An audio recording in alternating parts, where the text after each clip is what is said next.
Bom, agora que a gente sabe por que existe diagrama de classes do ML, vamos ver como que a gente faz um diagrama de classe. A gente já viu no último vídeo que o diagrama de classe apresenta basicamente o nome, o atributo, os atributos e os métodos da classe e o relacionamento entre as classes. Nesse vídeo agora eu vou mostrar para vocês como que a gente representa a estrutura de uma determinada classe. No próximo vídeo a gente vai ver como que a gente representa os relacionamentos entre as classes. Então vamos lá. Como que a gente pode representar uma classe no diagrama de classes? Uma classe ela é representada normalmente por uma caixa contendo três partes. Na parte de cima vem o nome da classe ou uma descrição dela, geralmente quase sempre o nome. Na parte do meio, os atributos e na parte inferior, os métodos. Então, nome da classe, atributo, método. Ok? Então, por exemplo, eu posso ter uma classe chamada círculo com um atributo chamado diâmetro e um método chamado mudar diâmetro. Basicamente, essa é a representação mais simples de uma classe, certo? No diagrama de classes do ML. Bom, mas tem muito mais coisas que a gente pode colocar num diagrama de classe do ML. A gente pode detalhar as informações sobre os atributos de uma classe. Podemos, por exemplo, informar a visibilidade de um atributo. Visibilidade é se o atributo é privado, público, protegido e por aí vai. No diagrama de classe do ML, a gente utiliza símbolos para dizer isso. Então, a gente usa tracinho para visibilidade privada, mais para visibilidade pública, o joguinho da velha aqui que eu chamava no meu tempo, né? Para visibilidade protegida, ou til para visibilidade de pacote, ok? Então a gente pode melhorar o nosso diagrama acrescentando a visibilidade dos atributos. Então lá no exemplo da classe círculo, que tem um atributo diâmetro, repare que se eu colocar aqui um tracinho diâmetro, eu estou indicando que esse atributo ele é um atributo privado, né, como tem que ser, inclusive, dentro dos conceitos de orientação a objetos. Tá ok? Inclusive aqui o lembrete aqui, ó, espero que todos se lembrem qual visibilidade deve ser usada para os atributos, né, que tem que ser privados. Nós também podemos representar o tipo de um atributo no diagrama de classe. Então isso é feito acrescentando depois do nome 2 pontos e o tipo. Então, por exemplo, agora, incrementando ainda mais o nosso diagrama, a gente pode dizer que o diâmetro, então, ele é um atributo privado do tipo int. Ok? 2 pontos, o tipo. Os tipos geralmente são aqueles definidos na linguagem mesmo, como string, int ou nome de uma classe e por aí vai.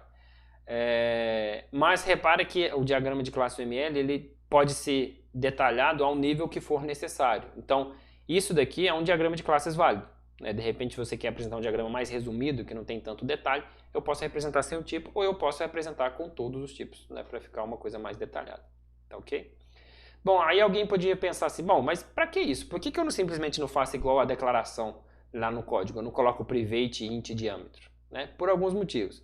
Primeiro, que a OML ela é independente de linguagem. Então a OML não é uma linguagem para eu modelar classes em Java, é para eu modelar classes de qualquer linguagem orientada a objetos, tá ok? Então ela não pode estar ligada à sintaxe de uma determinada linguagem, ela vale para todo mundo.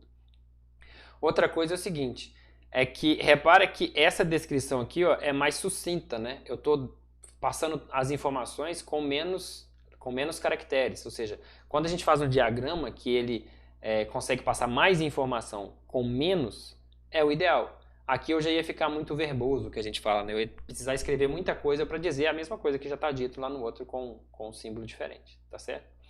E um detalhe é o seguinte, é que o diagrama de classe ele deve ser detalhista o suficiente para que permita a implementação em uma linguagem de programação, mas genérico o suficiente para que possa ser aplicado a qualquer linguagem. Então, ou seja, se ele está desse jeito aqui, ó, e eu sei o que é um diagrama de classe UML, eu posso vir aqui agora e implementar em Java, ou eu posso vir aqui e implementar em C++ e por aí vai. Essa aqui é a ideia, ok?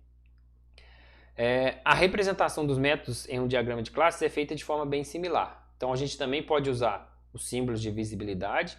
Então se eu tenho um maisinho aqui na frente de mudar diâmetro, eu estou dizendo que é um método público, certo? E aqui na frente eu estou dizendo o tipo de retorno, que nesse caso aqui é void, tá ok? Bom, mas e os parâmetros? Os parâmetros são opcionais. Então sim, a gente pode colocar os parâmetros aqui ou não, mas o mais comum é não colocar, ou então se colocar, colocar os tipos. Então se o mudar parâmetro espera um parâmetro inteiro, eu só escrevo int aqui dentro. Eu não preciso dar um nome para o atributo. Se ele esperasse um int, um float, eu coloco int, vírgula, float. Então a gente coloca os tipos dos parâmetros, mas não necessariamente os nomes dos parâmetros, porque para efeito aqui do diagrama, o nome do parâmetro não vai fazer muita diferença. Tá ok? Então aqui, por exemplo, mudar de parâmetro recebendo um parâmetro inteiro. Tá certo? Bom, a UML é flexível, permitindo que você mostre mais ou menos detalhes, como eu já tinha dito, dependendo da necessidade. Então a única parte que realmente é obrigatória é o nome da classe. Então se eu fizer uma caixinha só com o nome da classe, eu já posso dizer, né, que eu tenho uma representação de uma classe no diagrama de classe UML. Às vezes eu quero ter um sistema muito grande, eu estou mais focado em mostrar o relacionamento entre as classes, aí de repente eu posso colocar só o nome da classe. Então as demais podem ser representadas ou não, aí depende do seu objetivo. Então, como eu acabei de dizer, ó, geralmente tem-se uma versão do diagrama de classe com uma visão mais geral, contendo apenas o nome das classes e o relacionamento entre elas, que é o que a gente vai ver no próximo vídeo. Ok? E pode ter também diagramas mais detalhados para cada subconjunto de classes, como esse do exemplo ao lado. Mesmo assim, vale notar o seguinte, que mesmo quando eu estou fazendo um diagrama detalhado, às vezes a gente tem uma classe que tem muitos atributos e que tem muitos métodos. E começa a não ficar prático representar a classe dessa forma. Então, quando isso acontece, a gente coloca os atributos principais que a gente quer chamar atenção e os métodos principais que a gente quer chamar atenção, e depois a gente usa 3 pontinhos, né, no final da lista de atributos, ou 3 pontinhos no final da lista de métodos, para poder dizer que tem mais coisas ali, mas não está sendo mostrado. Tá certo? Para o trabalho da disciplina, né, que eu vou pedir para vocês fazerem um diagrama UML das classes que vocês desenvolverem, a gente vai definir o seguinte. Classes de interface gráfica podem ser representadas mostrando apenas os nomes e os relacionamentos com as demais classes. Isso no caso de trabalhos que usem interface gráfica, que é opcional. Ok? Então, no caso de interface gráfica, não precisa dar todos os detalhes. Mas todas as demais classes devem ser representadas como esse exemplo. Ou seja, eu preciso dizer o nome da classe, eu preciso dizer todos os atributos com a sua visibilidade e o seu tipo, todos os métodos com a sua visibilidade, o tipo dos parâmetros e o tipo de retorno. Ok? Vamos ficar acordado assim. Então, vale ainda notar que o diagrama de classes permite exibir muitos outros detalhes. A gente pode exibir valor inicial para os parâmetros, multiplicidade de atributos, campo calculado e por aí vai. Mas a gente aqui não vai entrar em tanto detalhe assim. O nosso foco na disciplina não é a UML, então a gente vai querer ter essa visão mais geral sobre as classes. Tá certo? Bom, no próximo vídeo eu vou mostrar para vocês como que a gente representa o relacionamento entre as classes. Até lá!